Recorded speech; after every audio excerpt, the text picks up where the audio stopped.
Current affairs মানে সাম্প্রতিক ঘটনাবলী। কোন ঘটনাবলী আমাদের পরীক্ষায় থাকবে? বিশেষ করে প্রশাসন সংক্রান্ত বিষয়, খেলাধুলো সংক্রান্ত বিষয়, বিভিন্ন অ্যাপয়েন্টমেন্ট। একটু আগে তোমরা বললে যে ইলেকশন কমিশনার নিযুক্ত হলো, তোমার এখানে যে কারেন্ট অ্যাফেয়ার্সগুলো আছে সেগুলো পড়লে পরেই তোমার কাছে ক্লিয়ার হয়ে যাবে আমি যে কোনগুলো আমি হাইলাইট করব। দেখো, প্রতিনিয়ত কন্টিনিউয়াস ঘটনা চলছে, কখনো প্যাথেটিক ঘটনা, কখনো আনন্দের ঘটনা। ভেরি রিসেন্ট কমপ্লিট হলো, অস্ট্রেলিয়া থেকে আমাদের ক্রিকেট টিম ফিরে আসলো। কি যে চলে যায় আমরা কারেন্ট অ্যাফেয়ার্সের মধ্যে। তোমরা কিন্তু অত্যন্ত দরদ দিয়ে মনে রাখবে। দেখো তুমি ভিডিওটা হচ্ছে কিনা। ভারতে প্রথম জিরো ওয়েস্ট বিমানবন্দর কোথায়? ইন্দোর। ইন্দোর সম্বন্ধে দুটো তিনটা কথা মন দিয়ে শোনো। স্বচ্ছ ভারত অভিযান হয়েছিল জানো? সবচেয়ে পরিষ্কার পরিচ্ছন্ন শহর কোনটা হয়েছিল? ইন্দোর। আর জিরো ওয়েস্ট মানে? জিরো ওয়েস্ট মানে কি? ওয়েস্ট মানে কি? ওয়েস্ট বেঙ্গল। জিরো ওয়েস্ট মানে কোনো আবর্জনা নেই। 100 বছর বয়সে মারা গেলেন জিম্মি কার্টার। ওটা কার্টার হয়ে গেছে, কার্টার হবে। কোন দেশের প্রধানমন্ত্রী ছিলেন? অলরেডি আমি আমেরিকা বলেছি। এই জায়গাটা কারেন্ট হলো কেন? কারণ তিনি ভেরি রিসেন্ট মারা গেলেন। অর্থাৎ বিখ্যাত ব্যক্তি যদি মারা যায় তার সম্বন্ধে জিকে আসতে পারে কি নাম্বার 1 তিনি কিসের সঙ্গে যুক্ত ছিলেন, আর নাম্বার 2 কোন দেশের লোক। ব্যাস, এই দুটো খুব very very important. ICC test cricketer 2024 কে নির্বাচিত হলেন জসপ্রীত বুমরা। এই জসপ্রীত বুমরা থেকে আর দু একটা কোশ্চেন থাকতে পারে। তিনি কোন দেশের প্লেয়ার, কোন খেলার সঙ্গে যুক্ত, এটা তো সাধারণ কোশ্চেন, কিন্তু তার সম্বন্ধে আরও দুটো কোশ্চেন এই পেজেই আছে। 7টি মহাদেশের 7টি সর্বোচ্চ শৃঙ্গ জয় করলেন কে? সর্বকনিষ্ঠ, ওটা হচ্ছে কাশ্যা বা কাশমা, কাশ্যা কার্তিকেয়ন। 7টি মহাদেশের 7টি সর্বোচ্চ শৃঙ্গ। আচ্ছা বলো তো, আমাদের মহাদেশের সর্বোচ্চ শৃঙ্গের নাম কি? Mount Everest. Mount Everest. আফ্রিকার কিলিমাঞ্জারো। তোমরা জানো, অবলম্বনে আছে। আইসিসি 2024 টি20 বেস্ট প্লেয়ার মেন হর্ষদীপ, অসাধারণ। Year of the one day মহিলাদের মধ্যে কে? স্মৃতি মান্ধানা, আমাদের ভারতীয় মহিলা ক্রিকেট দলের একজন বিশিষ্ট প্লেয়ার। আচ্ছা, দ্রুততম ভারতীয় test cricket 200 wicket Jasprit Bumrah. এবার সন্তোষ ট্রফি কে জিতলো? কারাকে হারিয়ে? West Bengal. Very very important. কেন? क्योंकि আমরা সন্তোষ ট্রফি জিতেছি এবং এদের প্রত্যেকের চাকরি দেওয়া হবে। ধ্যানচাঁদ খেলরত্ন পুরস্কার, এই খেলরত্ন সম্বন্ধে প্রথম কোশ্চেন। প্রথম খেলরত্ন কে পেয়েছিলেন?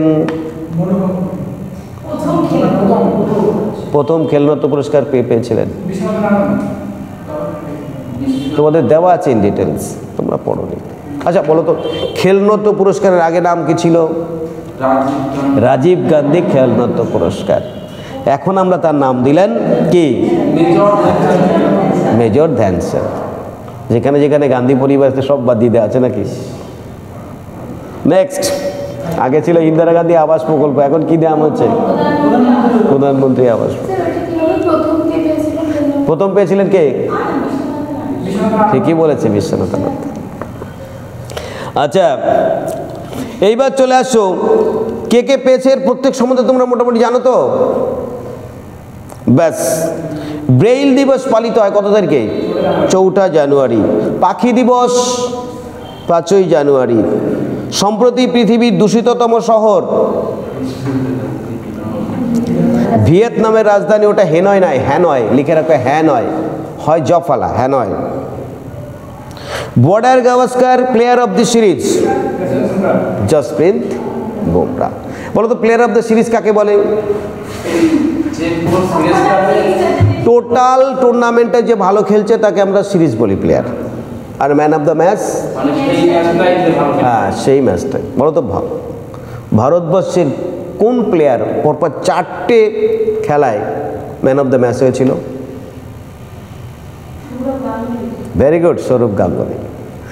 টরেন্টোতে নাই, ওটা বোধহয়, হ্যাঁ টরেন্টোতে। আচ্ছা, এরপরে চলে আসো, জেনারেশন বেটা শিশু ভারতে প্রথম কোথায় জন্মালো? কোথায়? উত্তরামে, মিজোরামের রাজধানী আইজল। কিন্তু আমার কথা হচ্ছে জেনারেশন বেটা শিশু কারা?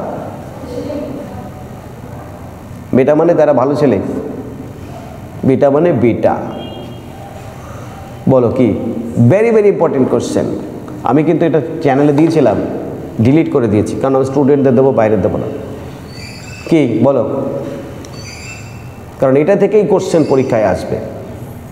ফাইনাল জেনারেশন বেটা হচ্ছে 2025 থেকে শুরু করে 2039 পর্যন্ত যারা জন্মগ্রহণ করবে তাদের আমরা জেনারেশন বিটার মধ্যে ফেলছি, কারণ এরা আধুনিক এআই সম্মতি জীবনযাপনের মধ্যে পড়ে গেল।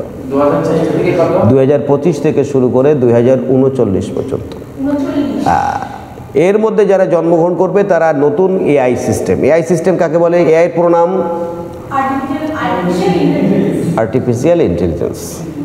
ধরো আমি যদি এখন গান গাই তাহলে তোমাদের ট্রেন তাড়াতাড়ি চলে আসবে, ও স্যার বেশি সহ্য করছে না, বাড়ি যাব।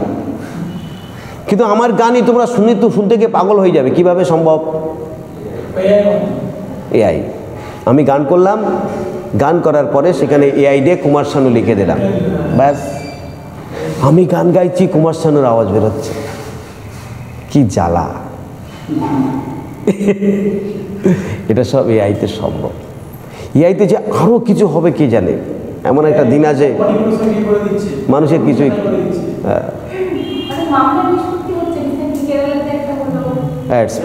নেক্সট